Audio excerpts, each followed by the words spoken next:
これからみんなでめちゃくちゃ踊って騒ごう騒ごう。Headbanger. Le Gai Savoir. Une émission de Raphaël Antoven avec Paola Rehmann. À la réalisation, François Connac. À la technique aujourd'hui, Cédric Châtelus. Give me some new shit. Give me some new shit. Give me some new shit. Il est des dialogues de Platon qui n'offrent en un sens aucune aspérité, tant ils ressemblent à ce qu'ils doivent être. Le Ménon est de cela, plus que le Banquet, plus que le Gorgias, plus même que le Phèdre. Quand on pense Platon, on pense Ménon, comme on pense Labrador quand on pense chien. Switch my style.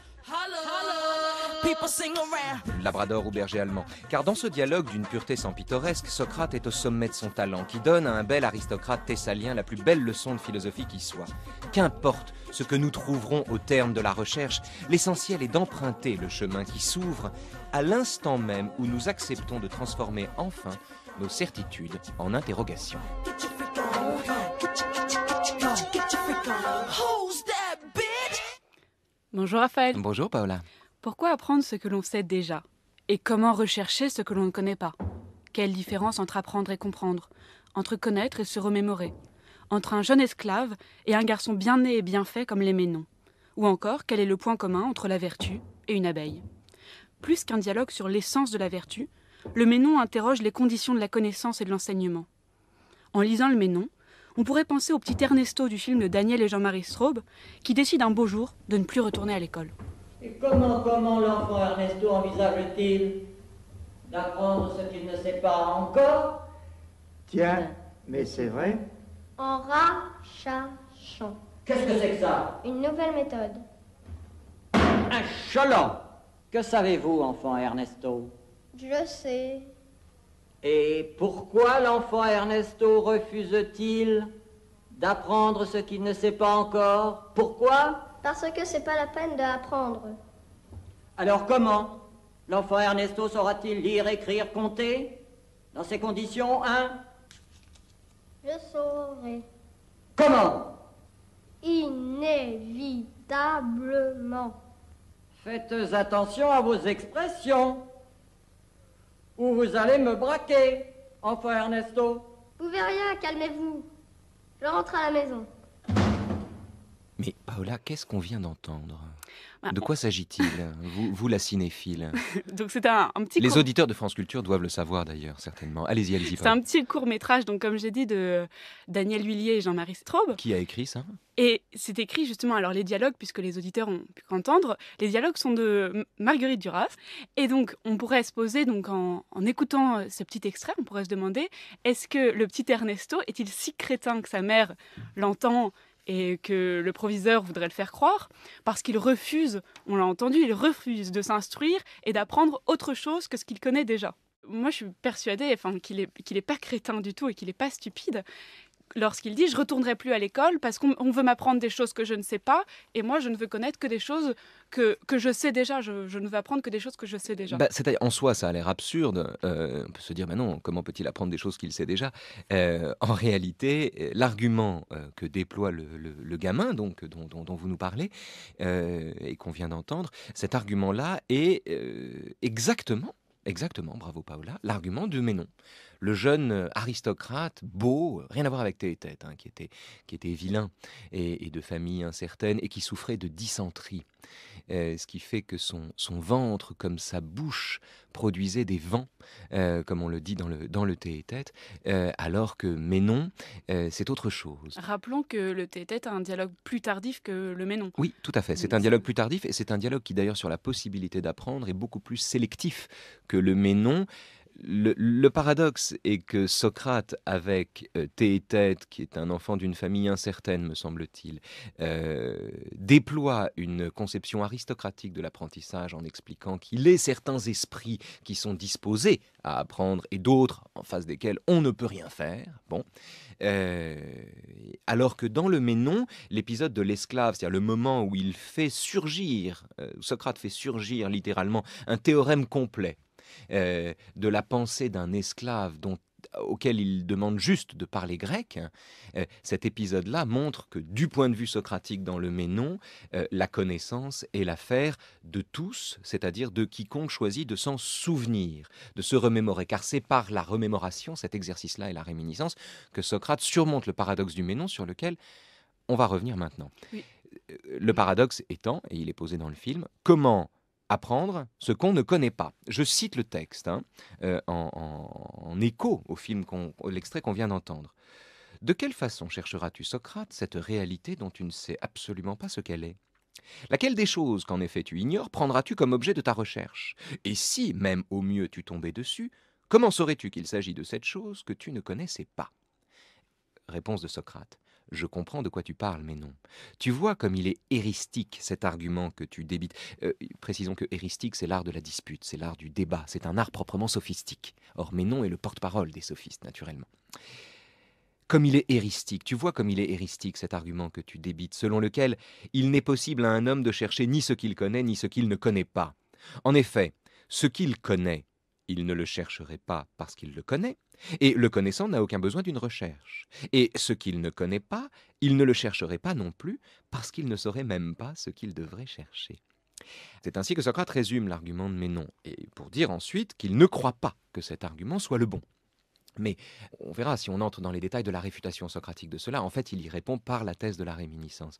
Mais on peut imaginer quand même deux objections à formuler à ce paradoxe qui voudrait que quand on sait, on sait, quand on ne sait pas, on ne sait pas. Donc quand on sait, on n'a pas besoin d'apprendre, et quand on ne sait pas, on n'a pas besoin d'apprendre non plus. Quelle idée d'apprendre ce qu'on ne sait pas ? Il faut être celui qui sait qu'il ne sait rien pour être en mesure et en situation d'apprendre ce qu'on ne sait pas, c'est-à-dire de commencer véritablement son apprentissage, son éducation, sa sortie de soi, son existence ou son éducation. Les termes sont ici à employer quasiment comme des synonymes dans une perspective platonicienne. Deux façons de répondre à ce paradoxe socratique, à cet argument de Ménon. La première façon de répondre, c'est de citer Pascal, la parole que Pascal fait dire à Christ. « Tu ne me chercherais pas si tu ne m'avais déjà trouvé. » En d'autres termes, le fait même d'être en quête de la connaissance exprime qu'on est déjà mu par cette connaissance, qu'on est déjà mu par l'idée qu'on peut avoir de cette connaissance. Et en vérité, c'est l'argument de Socrate, puisque pour Socrate, connaître, c'est se remémorer. Il faut donc que l'âme ait eu en elle le savoir qui s'est ensuite enfoui dans le corps où elle-même a été enfouie lors de son incarnation, lors de sa réincarnation. Il faut que l'âme ait entrevu des vérités absolues pour en avoir le souvenir, la nostalgie et donc le désir. Et c'est ce qui permet d'ailleurs, en fait, les deux arguments, les deux objections qu'on peut faire à cette thèse se recoupent ici. La deuxième objection, elle est typiquement socratique. Quand on apprend quelque chose, on se souvient de quelque chose. Alors avec ce paradoxe de la connaissance et cette hypothèse, ce mythe de la réminiscence, on est entré déjà dans le cœur du Ménon. Mais pour des raisons méthodologiques, j'aimerais qu'on revienne au tout début peut-être. Parce qu'on l'a dit, c'est un dialogue qui apparemment s'ouvre comme un dialogue sur la vertu, parce que si je relis la question du Ménon, ça commence comme ça. « Peux-tu me dire, Socrate, si la vertu s'enseigne, ou si elle ne s'enseigne pas, mais s'acquiert par l'exercice ? Et si elle ne s'acquiert point par l'exercice, ni ne s'apprend, advient-elle aux hommes par nature, ou d'une autre façon ?» Une remarque stylistique d'abord, le Ménon est sans préambule. Il n'y a pas de préambule, il n'y a pas Apollodore qui discute avec Thémistocle, enfin peu importe les noms ici, pour dire « sais-tu que j'ai rencontré Socrate qui m'a fait le récit ou que j'ai rencontré un tel qui m'a fait le récit d'un tel ». Il n'y a pas de mise en abîme préalable, il n'y a pas de préambule, il n'y a pas de commencement avant le commencement, on est d'emblée dans l'histoire et c'est en cela d'ailleurs que ce dialogue est d'une grande pureté. On arrive tout de suite, on ne sait pas où ils sont pas au bord d'un pommier, ils ne sont pas en train de prendre le frais, il n'y a aucune mise en scène physique, non, c'est juste Socrate et Ménon attaque bille en tête. Peux-tu me dire, Socrate, si la vertu s'enseigne ? À tel point d'ailleurs qu'on peut penser que le dialogue sur le Ménon, ce qu'il est en un sens, est un dialogue sur ce qu'est la vertu, ou sur la possibilité que la vertu s'enseigne, et donc sur la nécessité de savoir ce qu'elle est pour pouvoir enseigner ce qu'elle est. Alors, le Ménon est un dialogue sur l'essence de la vertu, et donc la possibilité ou non de l'enseigner. On va voir un peu comment ça évolue. Mais on ne peut pas s'en tenir là, puisque c'est un dialogue qui ne cesse de proposer des définitions de la vertu sur lesquelles il convient de revenir. Et même l'ultime définition de la vertu dans le Ménon est une définition sur laquelle on peut revenir et qu'on peut encore modifier. C'est un dialogue aporétique, c'est un dialogue indéfini au fond, c'est un dialogue sans fin. La fin étant pour le coup dictée par le procès lui-même de Socrate. Mais c'est un dialogue sans fin. De sorte que la véritable question, celle qui sous-tend la question de l'essence de la vertu et de la possibilité de sa transmission ou de son enseignement, c'est, comme vous l'avez dit au début, la question de savoir ce que l'on peut connaître et comment apprendre ce qu'on ne sait pas encore. Alors, restons sur la vertu, c'est-à-dire sur le début, sur cette question sans préambule, sans artifice, sans récit dans le récit. C'est frappant, hein, ça, c'est vraiment, on est dans l'abstraction d'un questionnement dès le début. Le malentendu est de croire qu'on peut recevoir une leçon de vertu. À quoi Socrate répondra en fait que si la vertu s'enseigne, c'est que chacun doit pour cela être en situation de s'interroger sur ce qu'elle est. Il faut dire quand même que la question de l'enseignement de la vertu est une question classique de l'Antiquité, Paola. C'est une question classique parce que c'est une question qui est prise en charge principalement par les sophistes. Les sophistes, qui sont les ennemis de Socrate, peu de gens ressemblent autant aux ennemis qu'ils se donnent, les sophistes prétendaient pouvoir enseigner la vertu comme toute chose. Protagoras, maître des sophistes, dit ceci: « Ce que tu retireras de mes leçons dès le premier jour que tu auras passé avec moi, c'est de retourner chez toi meilleur que tu n'étais, et de même pour le jour suivant, et chaque jour sans exception, de progresser vers le mieux. Si tu viens me trouver, tu n'apprendras que ce pourquoi tu es venu. Mon enseignement porte sur la manière de bien délibérer dans les affaires privées, savoir comment administrer au mieux sa maison, ainsi que dans les affaires de la cité, savoir comment devenir le plus à même de les traiter en actes comme en paroles. » Ce qui fait dire à Socrate: personnellement, je ne croyais pas là qu'il y eût matière à enseignement, mais puisque tu le dis, je n'ai aucune raison de ne pas te croire. En d'autres termes, deux questions. Peut-on transmettre à autrui, de la même façon qu'on transmet n'importe quel contenu de connaissance, des qualités intérieures à l'être humain et qui semblent le définir, la vertu? Deuxième question propre à la Grèce elle-même, la vertu est-elle la qualité propre de la civilisation grecque, l'excellence du citoyen, le talent de l'homme politique?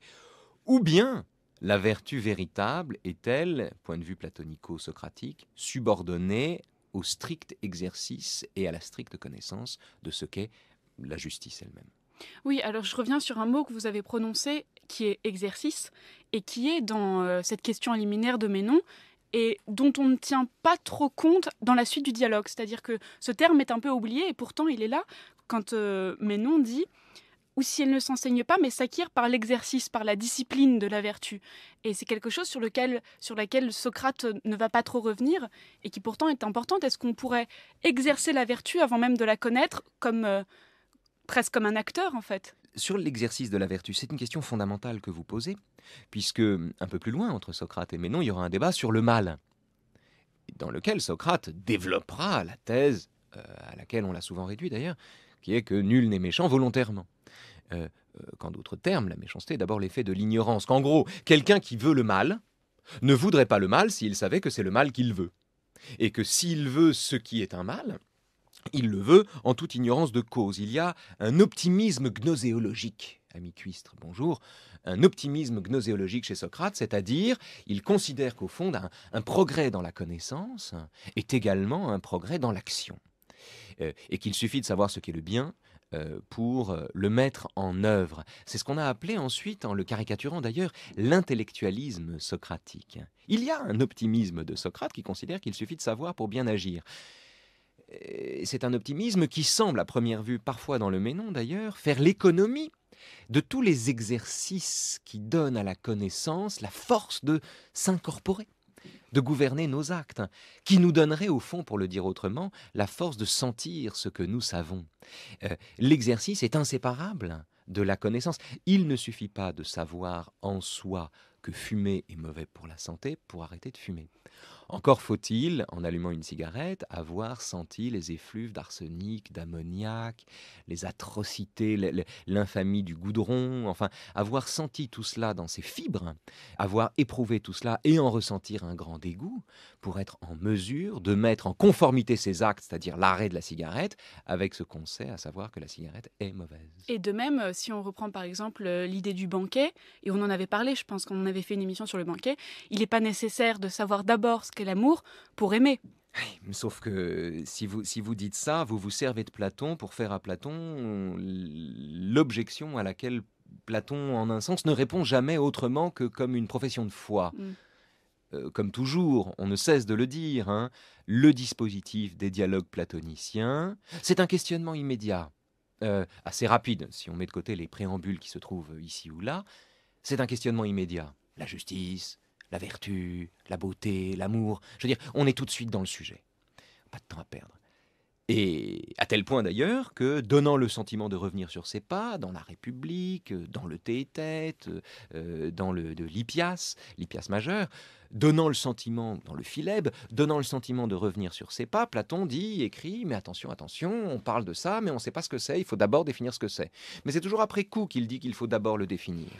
Et il est vrai qu'on a tendance à considérer... Alors, la thèse, par exemple, sur la vertu ou bien sur la beauté, c'est de dire, voilà, ce qui est beau n'est pas douteux.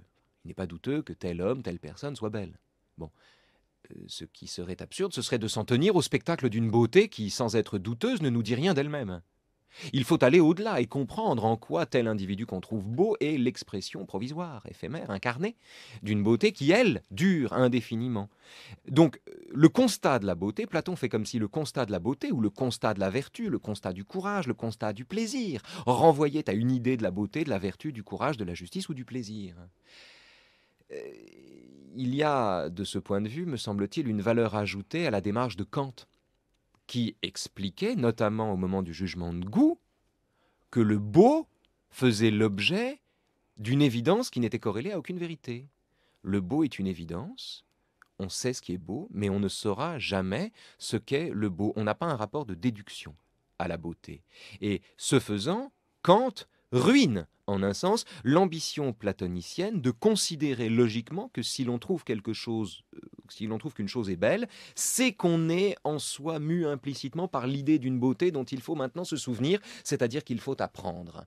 Kant bat en brèche, me semble-t-il, cette logique, en faisant valoir par une position de jurisprudence, au fond, que la beauté, comme l'œuvre d'art, elle est nomothétique. Elle porte en elle sa propre loi, qu'elle fait surgir et qui apparaît concomitamment à l'apparition de l'œuvre d'art ou du phénomène que l'on considère.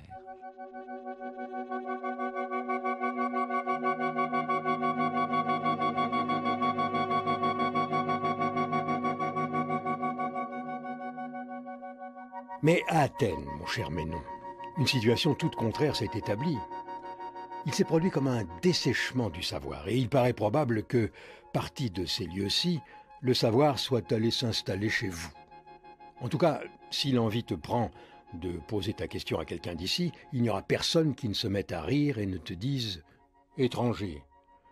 Sans doute me tiens-tu pour un bienheureux de croire que je sais si la vertu s'enseigne ou si elle advient d'une autre façon, mais moi, je suis si loin de savoir si la vertu s'enseigne ou ne s'enseigne pas, que j'ignore absolument ce que peut bien être la vertu. Eh bien moi aussi, mais non, je suis dans le même cas. En cette matière, je partage la misère de mes concitoyens et je me blâme moi-même de ne rien savoir, rien du tout de la vertu. Or, si je ne sais pas ce qu'est la vertu, comment pourrais-je savoir quoi que ce soit d'elle? Te paraît-il possible que, sans connaître aucunement Ménon et ignorant qui il est, on sache de lui qu'il est riche, beau, noble même, ou tout le contraire de cela? Ce fait te paraît-il possible?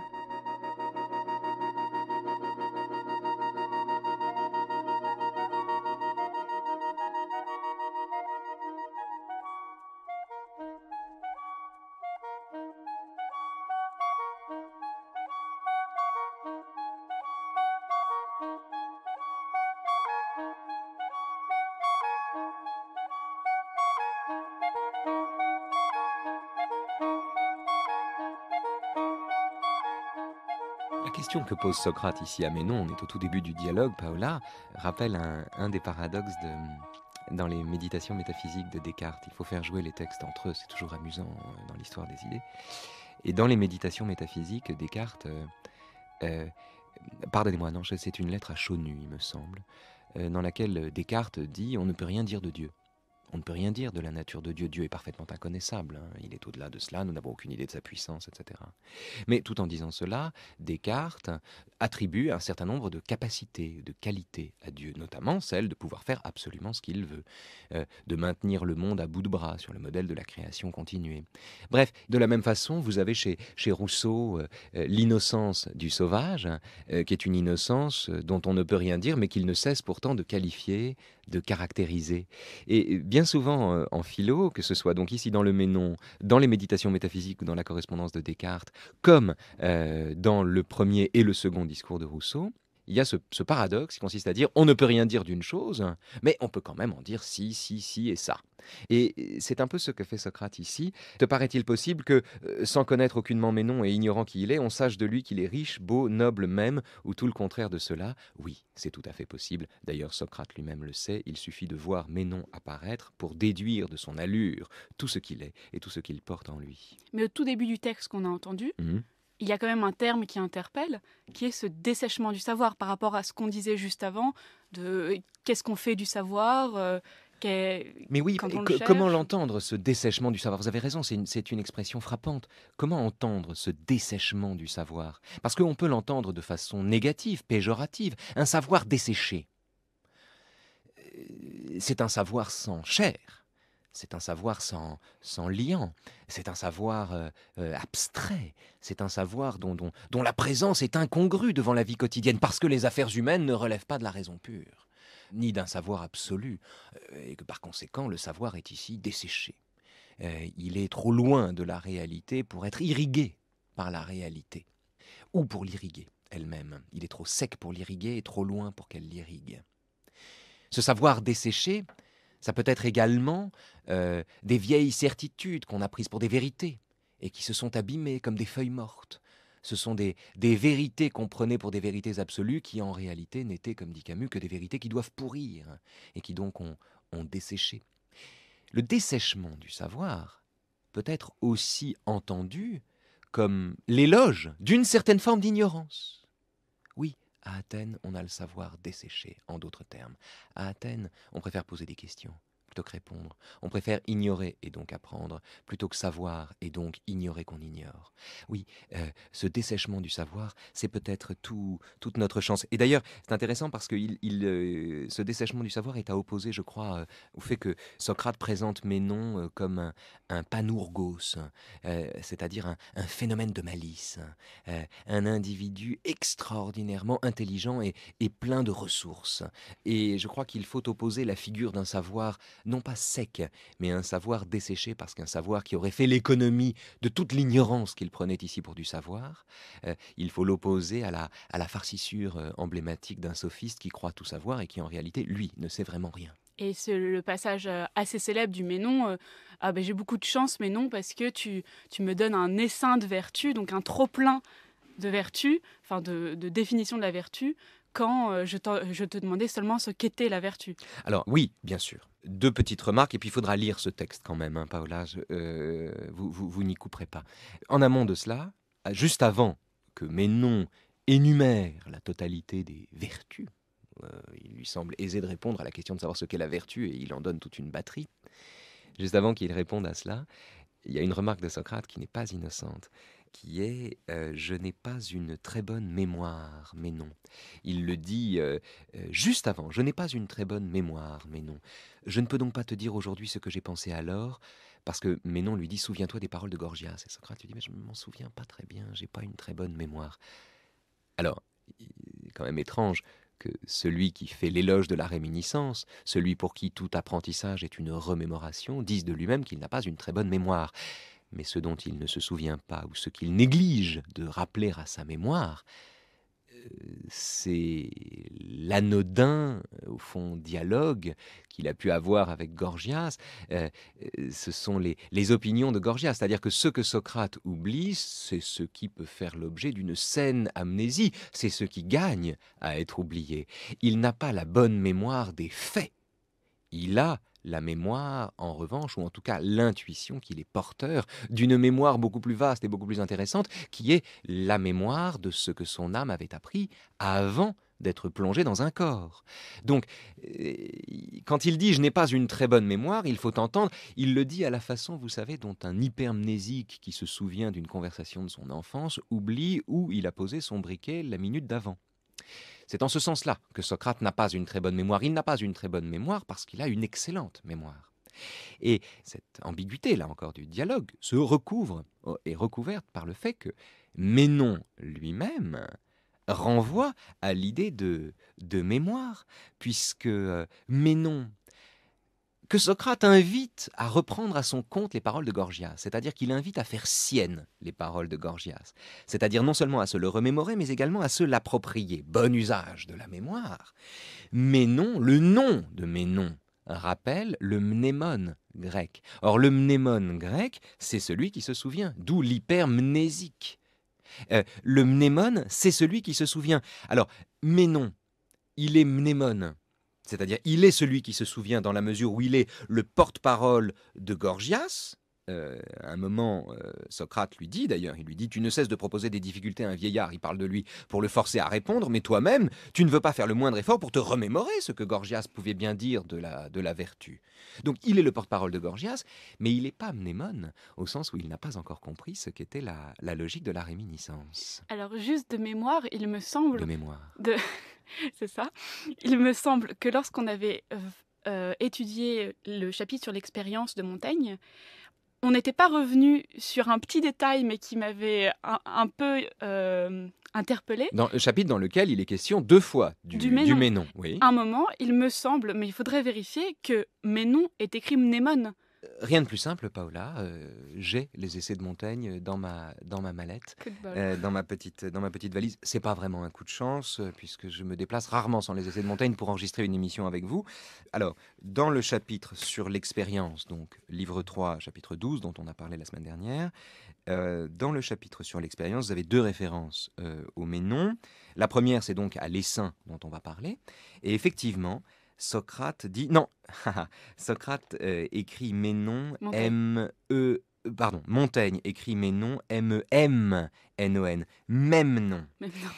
Même nom. Et alors, il l'écrit en fait comme Plutarque l'écrit. C'est-à-dire que Plutarque l'écrit M-E-M-N-O-N, même nom, effectivement, même nom est l'anagramme à la lettre près du mnémone, c'est-à-dire de celui qui se souvient. Mais l'orthographe que propose par exemple Monique Cantos-Perber dans la traduction qu'elle en propose en Garnier-Flammarion, c'est Ménon, M-E-N-O-N. Effectivement, 2 références au Ménon dans le chapitre sur l'expérience. Premier sur l'essaim, on va en parler. Seconde référence, naturellement, c'est sur la possibilité de la connaissance. C'est ce qui permet à Montaigne de dire « Mon apprentissage n'a d'autre fruit que de me faire sentir combien il me reste à apprendre ». C'est dans le commentaire qu'il en propose dans l'édition Lanly, à la page 1296, comme ça nos auditeurs sauront tout. Mais première référence donc, l'essaim, la question de la ruche, et voici comment ça se passe. Socrate, mais toi-même, Ménon, au nom des dieux, dis-moi ce qu'est la vertu. Dis-le-moi sans t'en montrer jaloux. Parce que si tu fais voir que Gorgias et toi, vous savez ce qu'est la vertu, tandis que je déclarais n'avoir jamais rencontré personne qui le sût, ce serait une grande chance pour moi de m'être laissé tromper par cette trompeuse idée. Mais non. Eh bien, ce n'est pas difficile à dire, Socrate. D'abord, si tu veux que je te fasse voir la vertu d'un homme, il est facile de répondre que la vertu d'un homme consiste à être capable d'agir dans les affaires de sa cité et, grâce à cette activité, de faire du bien à ses amis, du mal à ses ennemis, tout en se préservant soi-même de rien subir de mal. Maintenant, si tu veux parler de la vertu d'une femme, ce n'est pas difficile à expliquer.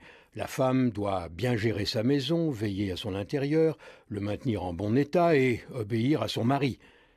Il y a aussi une vertu différente pour l'enfant, pour la fille et pour le garçon.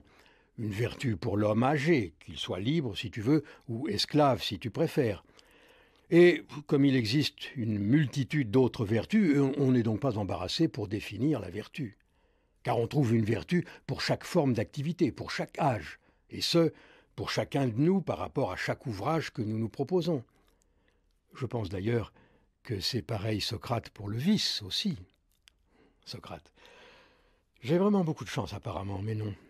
J'étais en quête d'une seule et unique vertu, et voilà que je découvre, niché en toi, tout un essaim de vertus.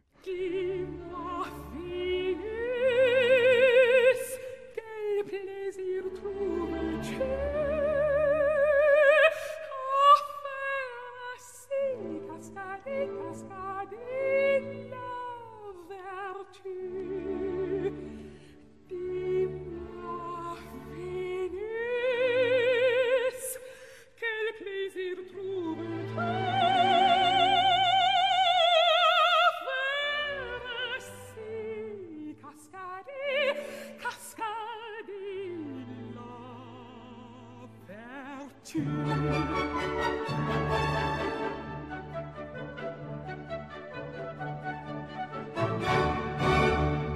si je me souviens bien, Ouais. lorsqu'on avait parlé, Mnémona. Allez-y. à une lettre près, Mhm. lorsqu'on avait parlé donc dans le chapitre sur l'expérience, on avait fait un petit détour par Ménon et on avait fini par dire qu'en fait Ménon, aussi stupide qu'il en avait l'air dans ce passage-là, était du côté de l'expérience de Montaigne parce qu'il citait justement en s'appuyant sur le vécu, sur l'apparition de la vertu, tout cet essaim de vertu. Mais oui, il n'est pas si bête, mais non. Il n'est pas si bête. Alors, d'un premier point de vue, si on est en terminale, bon, qu'est-ce qu'on doit expliquer à des élèves de terminale quand ils ont ce texte dans les mains? On doit leur dire, voyez, quand on croit savoir, c'est là qu'on ignore. On commence à apprendre quand on s'aperçoit, quand on remplace ce qu'on prenait pour un savoir par un doute. C'est là qu'on entre dans l'apprentissage. Et effectivement, c'est ce que Socrate mime avec Ménon. C'est ce que Platon raconte. Ménon entre dans l'apprentissage, ce qu'il fait avec douleur. Théétète souffrait de maïotique. Socrate lui disait, tu es dans les affres, Théétète. Donc il était en train d'accoucher, ce qui est douloureux. Ménon, lui-même, se sent comme ensorcelé par le sorcier, Socrate, le chaman. Socrate, il dit, tu m'as comme ensorcelé, Socrate. Donc, l'un et l'autre souffrent de cette découverte. Et effectivement, ce qu'on doit apprendre à un élève de terminale, c'est, vous croyez savoir, commencez par renoncer à cela, commencez à remplacer votre certitude ou votre conviction qui prouve que vous n'avez rien approfondi par un doute qui prouve que vous êtes en marche vers une connaissance que vous n'atteindrez peut-être pas, mais dont la consistance, elle, n'est pas douteuse, contrairement aux exemples que vous donnez. Donc ça, c'est le premier point, effectivement. Tu crois savoir, mais non, l'abondance des exemples que tu donnes prouve bien que tu ne sais pas. Deuxième chose qu'il faut évidemment enseigner aux élèves en lisant le dialogue, c'est dans le dialogue et c'est pas plus compliqué que ça. Deuxième chose, si Ménon reconnaît de la vertu dans tous ces exemples, bien agir dans les affaires de la cité, bien gérer sa maison quand on est une femme, vertu de la fille, vertu du garçon, vertu de l'homme âgé, vertu de l'esclave, etc. Bref, s'il existe une vertu pour chaque individu, et si l'on peut parler de vertu, c'est bien que toutes ces vertus ont en partage, ou implicitement, c'est bien que celui qui les énumère implicitement présume qu'il existe en partage une définition de la vertu dont l'unité permet ne fait que se diffracter dans ces différents exemples qui sont peut-être bons. Ménon a peut-être raison de citer l'homme d'État qui gouverne bien la cité ou bien la femme qui s'est restée au foyer. Peut-être est-ce là la vertu de l'un ou de l'autre. Peut-être. Mais si c'est là la vertu de l'un ou de l'autre, c'est donc qu'il y a une définition de la vertu qui est implicitement mobilisée par Ménon. Donc là encore, on peut suivre le propos de Socrate et la déconstruction qu'il s'apprête à faire de la parole de Ménon, déconstruction érotique. Oui, il y a une forme d'érotique du maître, un rapport du maître à l'élève, une érotique puisqu'il aide l'élève à accoucher, mais il y a surtout une ironique de Socrate ici, puisque Socrate lui dit « j'ai bien de la chance, me voilà comblé, c'est comme sous mon sapin de Noël vertueux, j'ai un tas de cadeaux différents, j'ai plein de petits cadeaux. » Et c'est vrai que c'est plus sympa à Noël d'avoir plein de petits cadeaux qu'un seul gros cadeau dont on ne sait pas trop ce qu'on pourra faire, voyez. Donc en effet, Socrate est gâté. Mais c'est la définition même de la vertu qui est gâtée par le procédé de Ménon. Alors, donc on peut contredire Ménon de ces deux façons. Mais on peut également lui reconnaître le mérite de ne jamais séparer la vertu du spectacle de la vertu. De la même façon qu'il ne sépare pas, que les sophistes ne séparent pas l'âme du corps. Et c'est le même enjeu ici, dans un cas comme dans l'autre.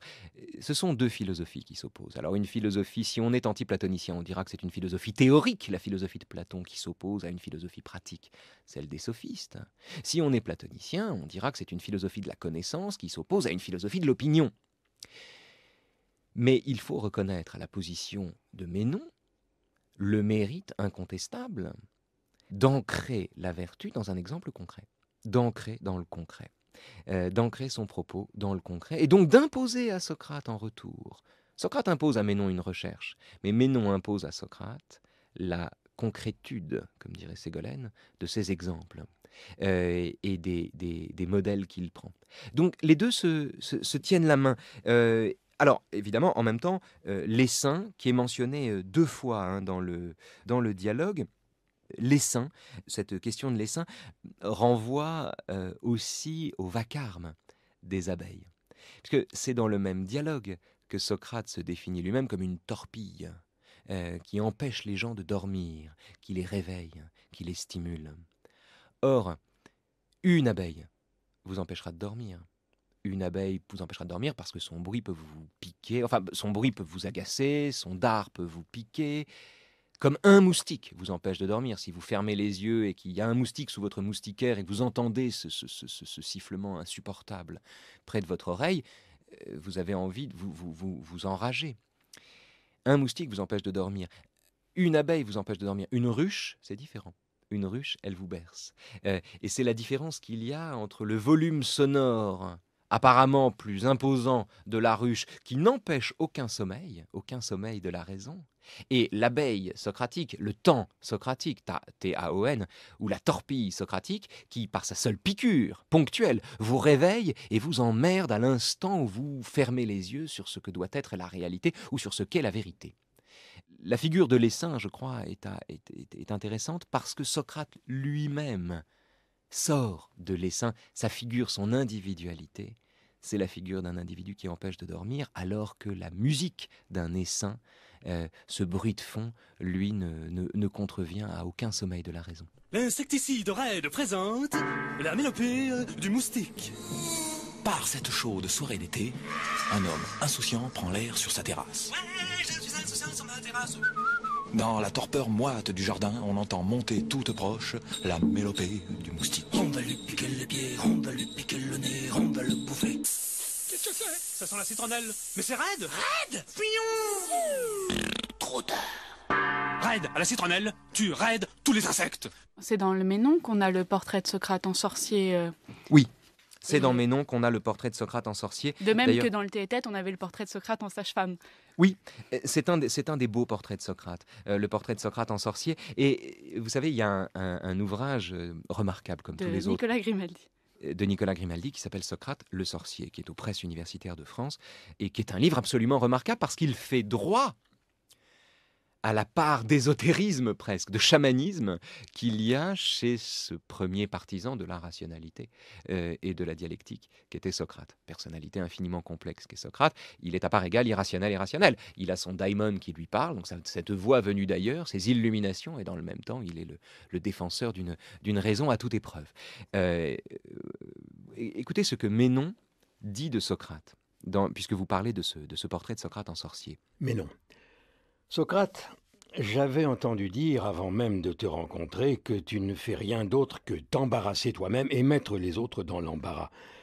Et voilà que maintenant, du moins c'est l'impression que tu me donnes, tu m'ensorcelles, tu me drogues. Je suis, c'est bien simple, la proie de tes enchantements, et me voilà plein d'embarras. D'ailleurs, tu me fais totalement l'effet, pour railler aussi un peu, de ressembler au plus haut point, tant par ton aspect extérieur que par le reste, à une raie torpille, ce poisson de mer tout aplati. Tu sais bien que chaque fois qu'on s'approche d'une telle raie et qu'on la touche, on se trouve plongé à cause d'elle dans un état de torpeur. Or, j'ai à présent l'impression que tu m'as bel et bien mis dans un tel état. Car c'est vrai, je suis tout engourdi dans mon âme comme dans ma bouche, et je ne sais que te répondre. Des milliers de fois, pourtant, j'ai fait bon nombre de discours au sujet de la vertu, même devant beaucoup de gens, et je m'en suis parfaitement bien tiré, du moins, c'est l'impression que j'avais. Or voilà que maintenant, je suis absolument incapable de dire ce qu'est la vertu. Aussi, je crois que tu as pris une bonne décision en ne voulant ni naviguer ni voyager hors d'ici, car si tu te comportais comme cela, en tant qu'étranger, dans une autre cité, tu serais vite traduit en justice comme sorcier. On sent la menace, pendant un petit peu. Lecture rétrospective, incontestablement. Platon a commencé à écrire après la mort de Socrate, et il est évident que c'est un avant-goût de ce qui attend Socrate quand Ménon le menace d'être traduit en justice comme sorcier. À cela s'ajoute d'ailleurs le fait qu'à Athènes, Ménon, le Thessalien, vous vouliez dire quelque chose par là? Non, et la présence d'Anoutos dans le dialogue aussi. Alors, non seulement Anoutos est présent dans le dialogue, mais Anoutos est également l'hôte de Ménon. Or, Anoutos est celui qui est à l'origine du procès de Socrate. Anoutos et Mélétos. Mais il est présent dans le dialogue et il est l'hôte de Ménon. Ménon, le sophiste, habite chez celui qui sera à l'origine de la condamnation à mort de Socrate. C'est dire que sous ces dehors joviaux, cordiaux et sympathiques, ce dialogue recouvre des enjeux vitaux. Des enjeux non pas seulement existentiels, mais vitaux. Et d'ailleurs, juste après ce portrait de Socrate en sorcier, qui vient au terme d'une déconstruction des certitudes de Ménon. Socrate lui dit, bon alors tu crois savoir ça, bon ok, donc si tu sais ça, ça veut dire ça, mais si tu veux dire ça, alors ça veut dire ça implique ça. Ah mais non, dit Ménon. Et oui justement, donc il faut reprendre les choses, etc. Après ce premier exercice de déconstruction où le dialogue donne vraiment à Ménon le sentiment qu'il ne savait rien là où il croyait savoir et qu'il n'était pas plus ignorant, enfin qu'il n'a jamais été plus ignorant qu'à l'endroit et à l'instant où il était persuadé de savoir, c'est au terme de cela que Ménon décrit Socrate comme un sorcier, et Socrate lui répond « Tu es un phénomène de malice. Tu es un phénomène de malice. » Panourgos. Et l'expression n'est pas anodine, et je renvoie ici nos auditeurs, vraiment je crois, à l'édition de Monique Cantos-Perber, du dialogue Le Ménon, et notamment à la traduction bien sûr, mais également à l'appareil critique. Parce que il y a vraiment, me semble-t-il, une réplique de l'un à l'autre, sous des dehors sympathiques. L'un traite l'autre de sorcier, Ménon traite Socrate de sorcier, Socrate traite Ménon de phénomène de malice, c'est-à-dire littéralement Panourgos, on retrouve ce nom chez Rabelais, évidemment. Panurge, c'est le héros du Pantagruel. C'est le rusé, c'est l'Ulysse de Rabelais, Panurge. Et c'est celui qui se caractérise par une ingéniosité sans scrupule et par un goût de la mystification. Donc quand Socrate dit à Ménon « tu es Panourgos, tu es un phénomène de malice », il veut dire « tu essaies de me mystifier moi-même, tu essaies de me mystifier moi-même ». Et comment Ménon s'y prend-il pour mystifier Socrate, justement? Eh bien, en lui disant tu m'as troublé, je ne sais plus où j'en suis ». Bon. Et Socrate lui-même dit si je t'ai troublé, mais non, plus exactement, si je suis une torpille, c'est que la torpille se met elle-même dans un tel état de torpeur quand elle y met aussi les autres. Si je lui ressemble, alors tu dois savoir, je garde ta métaphore, je conserve ta métaphore, si je ressemble à une torpille, si je ressemble à ce poisson qui te pique et qui te plonge dans la torpeur provisoire naturellement, disons incertitude, doute, qui te met entre deux eaux, si je te plonge dans cet état-là, je dois m'y mettre moi-même. Ça rappelle l'histoire, vous savez, du Mahatma Gandhi. Un jour, une femme vient le voir, une maman vient le voir, on va rester avec les mamans et les enfants. Une maman vient le voir avec son fils et lui dit « Mahatma, mon fils refuse d'arrêter de manger des bonbons, il va avoir des caries. » Et Gandhi regarde la mère et le fils et lui dit « Très bien, revenez me voir dans une semaine. » Une semaine plus tard, ils reviennent et Gandhi, à ce moment-là, se tourne vers l'enfant et lui dit « Maintenant, il faut que tu arrêtes de manger des bonbons. » La mère lui dit « Merci Gandhi, mais pourquoi tu ne me l'as pas dit la semaine dernière ?» Et Gandhi lui dit « Mais parce qu'entre-temps, il fallait que j'arrête moi aussi. » En d'autres termes, je suis comptable de ce que je dis. Je ne peux pas impudemment ou impunément défendre une thèse sans m'y soumettre moi-même, à la façon dont un entraîneur de tennis, quand il est encore vert, accepte de se soumettre lui-même aux exercices qu'il inflige à ses ouailles. C'est la même histoire. C'est une façon d'être solidaire du savoir que l'on transmet. Et Socrate dit « Je me mets moi-même dans la torpeur. Si je t'embarrasse, je ne suis pas moins embarrassé que toi. » Alors, c'est faux, puisque Socrate conduit le dialogue. Mais c'est vrai dans la mesure où ce dialogue ne conduit pas à une vérité. Donc Socrate conduit le dialogue, mais comme c'est lui qui le conduit et qu'il ne détient pas la vérité, le dialogue ne conduit pas à une vérité, mais à une quatrième réforme de la définition de la vertu qui elle-même ne suffit pas.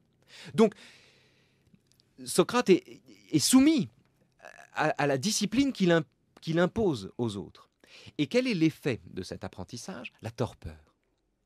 Et la torpeur, c'est intéressant.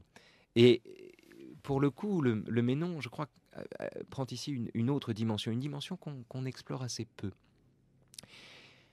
Quand on lit un livre pour la 100e fois, je parle d'un essai, un livre de sciences humaines, un essai en philosophie. Attention, un vrai livre, par-delà bien et mal, le Ménon, les essais, etc. Bon, ne me demandez pas de citer les faux livres. Quand on lit un vrai livre, le mythe de Sisyphe, qu'on s'y plonge complètement, il y a un moment de la découverte de ce texte, ou de la rencontre avec ce texte, qui relève de la torpeur. Il y a un moment où on sort de ce qu'on croit savoir d'un texte.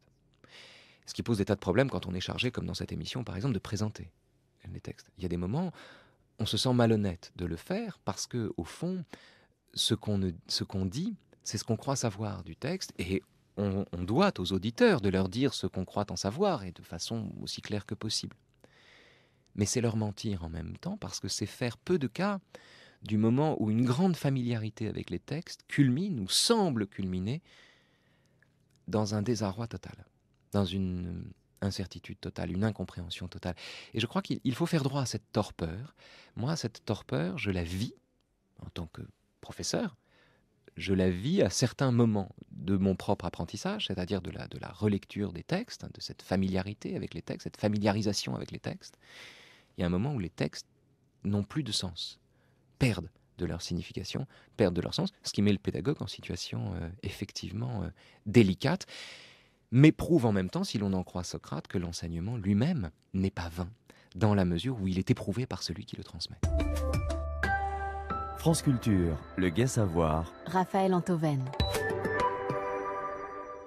Alors justement, vous me donnez l'occasion de faire une transition vers les qualités de l'enseignement, parce que les qualités de l'enseignant, c'est quand même une partie importante du Ménon, parce qu'à un moment, si je me souviens bien, il y a toute la question de savoir, de l'impossibilité d'enseigner la vertu, parce que preuve en est, les plus excellents, les chefs politiques les plus excellents comme Périclès ou d'autres n'ont pas réussi eux-mêmes à enseigner la vertu à leurs enfants, à leurs fils. Et donc ça prouverait qu'il n'y a pas de maître de vertu. Il prend l'exemple des fils de Thucydide et de Périclès. Il dit les enfants ont acquis les compétences de leur père, notamment en matière de lutte et d'équitation, mais certainement pas la vertu où excelle leur père. On peut être le fils de Périclès et être un vrai connard. Que voulez-vous? C'est pas une garantie. Il n'y a pas de bons parents. Il n'y a pas de bons parents. D'ailleurs, c'est un problème qu'on avait vu avec Montaigne lui-même, chapitre sur l'instruction des enfants, le chapitre 26 du livre 1. Il n'y a pas de bons parents. Même Diane de Foix, destinataire du chapitre de Montaigne, de la grande lettre de Montaigne, n'est pas forcément une bonne mère. On n'est pas forcément un bon parent quand on est un bon parent. Voilà. Plutôt, on n'est pas forcément un enseignant, un éducateur lorsqu'on est un bon parent. Tout à fait. On n'est pas forcément un éducateur quand on est un bon parent. Oui, on va le dire comme ça, vous avez raison.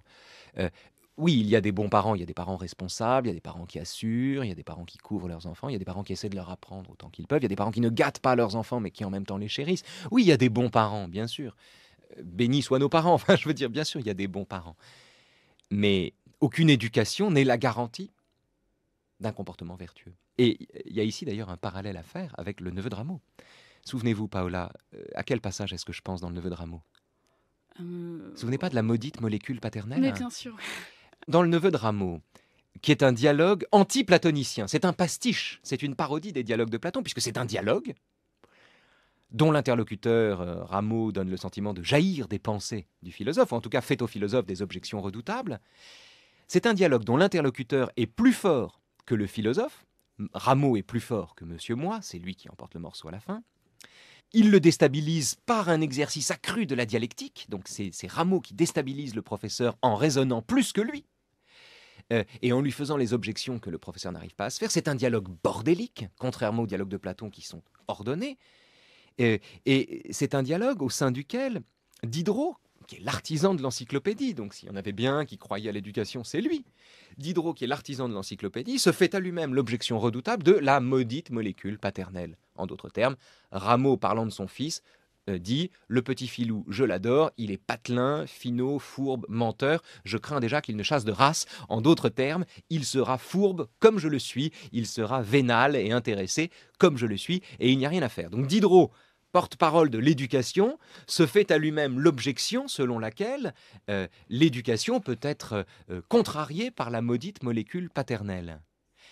Platon, porte-parole en l'occurrence, et c'est notamment le cas dans le Théétète, plus que dans le Ménon d'ailleurs, porte-parole de l'idée que les aristocrates sont quand même des interlocuteurs plus décents que d'autres, même si dans le Ménon justement il questionne un esclave. Se fait à lui-même l'objection selon laquelle la molécule paternelle ne suffit pas. Donc le Ménon, c'est un dialogue ordonné, Rameau, c'est un dialogue désordonné. Le Ménon est un dialogue où Socrate l'emporte toujours sur son interlocuteur, puisque c'est Socrate qui gouverne et qui dicte le dialogue, et l'interlocuteur finit par se plier, même quand il est très hostile au début, à la démarche socratique. Et c'est un dialogue également dans lequel Socrate dit, malgré de bons parents, on peut être mal élevé, alors que le neveu de Rameau, c'est un dialogue bordélique, où le philosophe est moins fort que son interlocuteur, et dans lequel il dit, malgré l'éducation, il arrive que de mauvais parents prennent le dessus. Donc c'est vraiment l'antithèse l'un de l'autre, ce sont des dialogues jumeaux. En cela, ce sont des dialogues jumeaux, même si il n'y a que les jumeaux pour se ressembler aussi peu.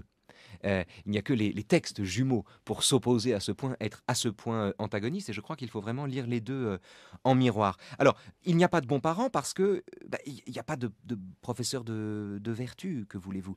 Les professeurs de vertu, c'est-à-dire les sophistes, ne font qu'enseigner la rhétorique de la vertu. Mais ils n'enseignent pas à être vertueux, ils enseignent à dire la vertu, mais certainement pas à être vertueux. Alors, en même temps, on peut prendre le contre-pied de cela en disant que le meilleur professeur de vertu, c'est celui qui, par le bel exemple de sa vie, édifie les autres. La mort de Socrate en est l'exemple même.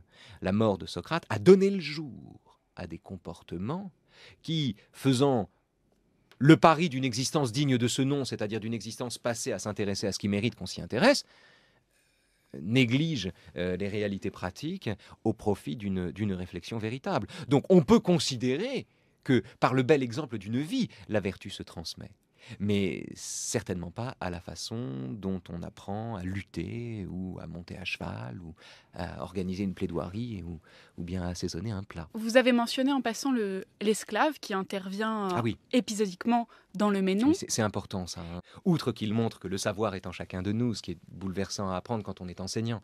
Il n'y a rien de plus agréable à entendre, il n'y a rien de plus agréable à lire en un sens que ce moment fastidieux de démonstration.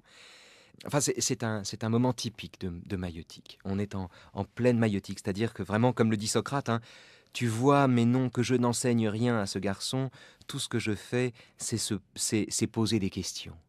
Et un peu plus loin, il dit, tu peux te rendre compte, mais non, du chemin que ce garçon a déjà parcouru, dans l'acte de se remémorer.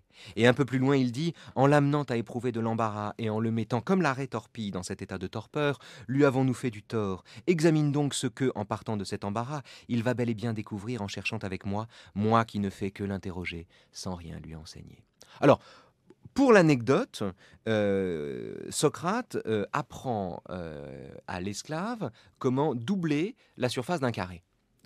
Comment doubler la surface d'un carré en lui montrant que pour doubler la surface d'un carré, il ne faut pas doubler chaque côté du carré. Parce que si on double chaque côté du carré, on quadruple la surface du carré. Et donc, tout l'objet de l'exercice socratique est de montrer comment on parvient à ce théorème qui inclut les diagonales du carré, dont le croquis d'ailleurs est aisément accessible. Ça, c'est une première chose. Donc, comment doubler la surface d'un carré? A priori, il l'enseigne à quelqu'un qui n'en a jamais entendu parler, je veux dire, qui sait à peine ce que c'est qu'un carré, et qui simplement parle grec. Et pourtant, l'esclave en question, comme le dit Socrate, il n'y a pas une opinion que ce garçon ait donnée en réponse qui ne vint pas de lui. Et Socrate fait accoucher l'esclave d'un théorème dont non seulement il ignorait l'existence, mais il ignorait jusqu'à l'existence des théorèmes eux-mêmes. C'est-à-dire que c'est un exercice, pour le coup, véritablement extraordinaire et extrêmement encourageant. On est... Tout professeur qui dit quelque chose à une classe et qui regarde anxieusement la classe en espérant qu'un doigt se lève, non pas par un faillot, non pas le doigt d'un faillot, mais le doigt d'un élève qui véritablement essaie de comprendre par lui-même, est dans la position de Socrate questionnant l'esclave. C'est un dialogue paradigmatique de la position du professeur, de la position de l'enseignant.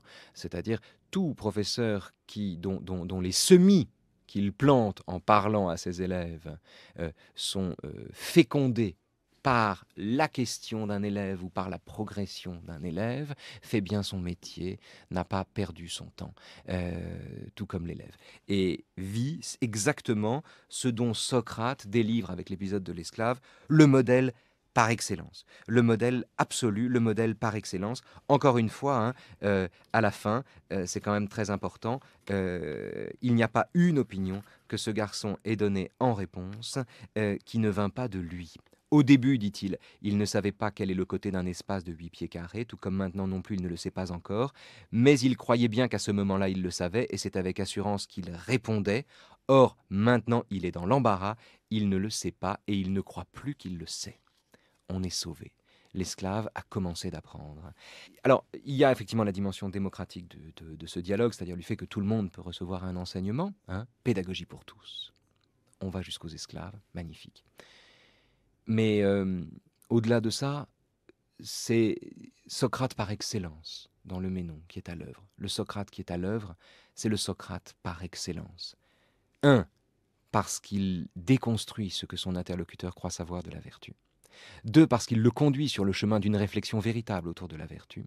3, parce que ce chemin n'est pas l'occasion pour Socrate d'étaler sa connaissance, mais au contraire d'étaler son ignorance, ou de rendre féconde son ignorance, de la rendre opératoire, et donc de corriger en permanence les définitions de la vertu, et donc de terminer non pas sur une impasse, mais sur la promesse d'une discussion qu'il faut continuer, to be continued.